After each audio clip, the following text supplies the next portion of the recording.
Assalamualaikum warahmatullahi wabarakatuh. Perkenalkan, nama saya Rindang Flowerista dengan NIM 22650014. Di video kali ini saya akan memaparkan tentang rekayasa perangkat lunak atau software engineering. Baik, langsung saja. Sejarah software engineering. Istilah software engineering digunakan pertama kali pada akhir 1950-an dan awal 1960-an. Saat itu masih terdapat perdebatan tajam mengenai aspek engineering dari pengembangan perangkat lunak di tahun 1950. Sedangkan di tahun 1968 dan 1969, Komite Sains NATO mensponsori dua konferensi tentang rekayasa perangkat lunak yang memberikan dampak kuat terhadap pengembangan rekayasa perangkat lunak. Lanjut, pengertian dasar perangkat lunak. Pengertian rekayasa perangkat lunak sendiri adalah suatu disiplin ilmu yang membahas semua aspek produksi perangkat lunak, mulai dari tahap awal yaitu analisa kebutuhan pengguna, menentukan spesifikasi dari kebutuhan pengguna, desain, pengkodean, pengujian, sampai pemeliharaan sistem setelah digunakan. Dari pengertian ini jelaslah bahwa RPL tidak hanya berhubungan dengan cara pembuatan program komputer. Pernyataan semua aspek produksi pada pengertian sebelumnya mempunyai arti semua hal yang berhubungan dengan proses produksi seperti manajemen proyek, penentuan personil, anggaran biaya, metode, jadwal, kualitas, sampai dengan pelatihan pengguna merupakan bagian dari rekayasa perangkat lunak. Perangkat lunak atau software. Perangkat lunak merupakan program-program komputer dan dokumentasi yang saling berkaitan. Rekayasa perangkat lunak berasal dari dua kata yaitu software dan engineering. Perangkat lunak adalah source kode pada suatu program atau sistem. Perangkat lunak tidak hanya didokumentasi terhadap source code, tapi juga dokumentasi terhadap sesuatu yang dibutuhkan selama pengembangan, instalasi, penggunaan, dan pemeliharaan sebuah sistem. Sedangkan engineering atau rekayasa adalah aplikasi terhadap pendekatan sistematis yang mendasar atas ilmu pengetahuan dan matematis serta aplikasi tentang produksi terhadap struktur, mesin, produk, proses, atau sistem. Jadi, rekayasa perangkat lunak adalah suatu disiplin rekayasa yang berkonsentrasi terhadap seluruh aspek. Lanjut. Perkembangan rekayasa perangkat lunak. Meskipun baru dicetuskan pada tahun 1968, namun RPL telah memiliki sejarah yang cukup panjang. Dari sisi disiplin ilmu, RPL masih relatif muda dan akan terus berkembang. Arah perkembangan yang saat ini sedang dikembangkan antara lain meliputi di tahun 1940-an, komputer pertama yang membolehkan pengguna menulis kode program langsung. Kemudian di tahun 1950-an, generasi awal interpreter dan bahasa makro generasi pertama compiler. Tahun 1960-an, generasi kedua compiler komputer, mainframe, mulai dikomersialkan. Pengembangan perangkat lunak pesanan, konsep software engineering mulai digunakan. Tahun 1970-an, perangkat pengembang perangkat lunak mini komputer komersial. Tahun 1980-an, perangkat komputer personal atau PC komersial, peningkatan permintaan perangkat lunak. Dan 1990-an, pemrograman berorientasi objek atau OOP, Agile Process dan Extreme Programming, peningkatan drastis kapasitas memori, peningkatan penggunaan internet. Dan yang terakhir yaitu di tahun 2000-an, platform interpreter modern seperti Java, Net, PHP, dan lain-lain. Lanjut, ruang lingkup rekayasa perangkat lunak atau software engineering. Yang pertama itu software engineering berkaitan dengan software requirement, software design, software construction, software testing, software maintenance, configuration management, tools and methods, software quality, dan proses. Itulah ruang lingkupnya atau yang berkaitan dengan rekayasa perangkat lunak. Lanjut, tujuan dari rekayasa perangkat lunak.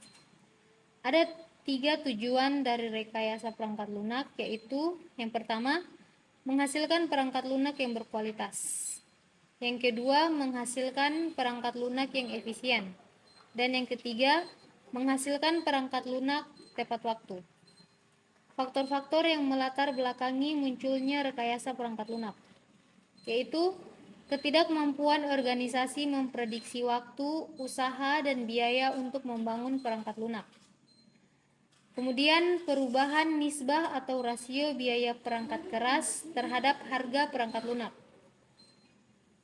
Lalu kemajuan pesat perangkat keras, kemajuan dalam teknik-teknik pembuatan perangkat lunak, tuntutan yang lebih tinggi terhadap jumlah perangkat lunak, tuntutan yang lebih tinggi terhadap mutu perangkat lunak, dan meningkatnya peran pemeliharaan. Lanjut, rekayasa perangkat lunak dan disiplin ilmu lain-lainnya. Cakupan ruang lingkup yang cukup luas membuat rekayasa perangkat lunak sangat terkait dengan disiplin dengan bidang ilmu lain.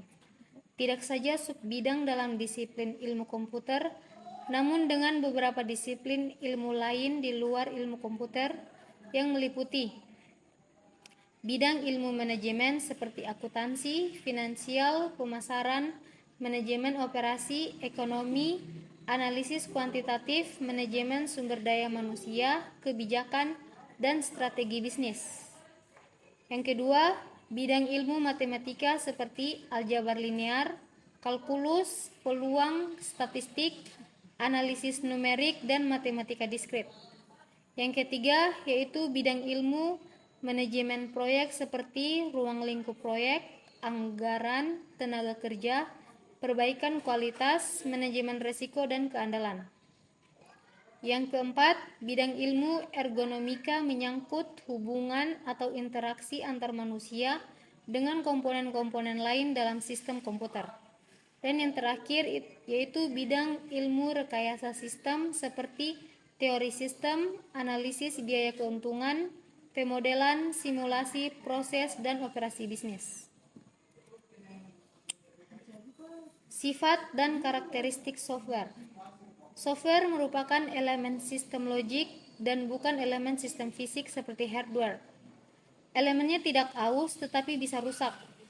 Dan juga direkayasa bukan dibuat di pabrik seperti hardware. Untuk perbedaan dari hardware dengan software, yaitu pada hardware terdapat manufacture, works out, build using components, dan relatively simple. Sedangkan software yaitu terdapat develop atau engineer, deteriorates, custom build, dan kompleks. Lanjut ke tipe-tipe software. Untuk tipe-tipe software, yang pertama yaitu sistem software adalah sekumpulan program yang ditulis untuk melayani atau menunjang program lainnya, seperti compiler, editor, utility, sistem operasi, driver, dan prosesor telekomunikasi. Kemudian yang kedua yaitu application software.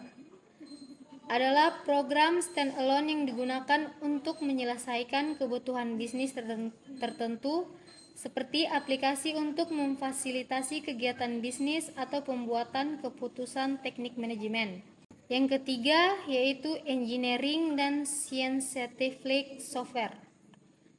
Adalah software yang dicirikan dengan algoritma numerik. Aplikasinya berkisar dari astronomi sampai vulkanologis, analisis otomotif sampai dinamika orbit ruang angkasa. Software ini banyak digunakan dalam bidang engineering dan sains. Contohnya itu seperti CAD atau Computer Aided Design dan simulasi. Lanjut, yang keempat ada embedded software, yaitu software yang disimpan dalam memori tetap, digunakan untuk mengontrol fungsi sebuah produk. Embedded software ini dijalankan dengan fungsi-fungsi terbatas seperti fungsi digital untuk automobil, yaitu kontrol bahan bakar, dashboard, dan sistem rem. Kemudian yang kelima yaitu web application atau web apps, adalah software yang berpusat pada jaringan. Software ini menyajikan informasi berupa teks atau grafik.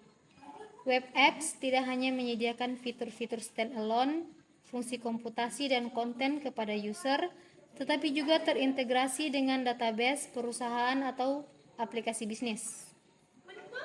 Dan yang terakhir yaitu artificial intelligence software, yaitu software yang banyak menggunakan algoritma non-numerik dalam memecahkan masalah kompleks yang tidak dapat dianalisis dengan komputasi biasa.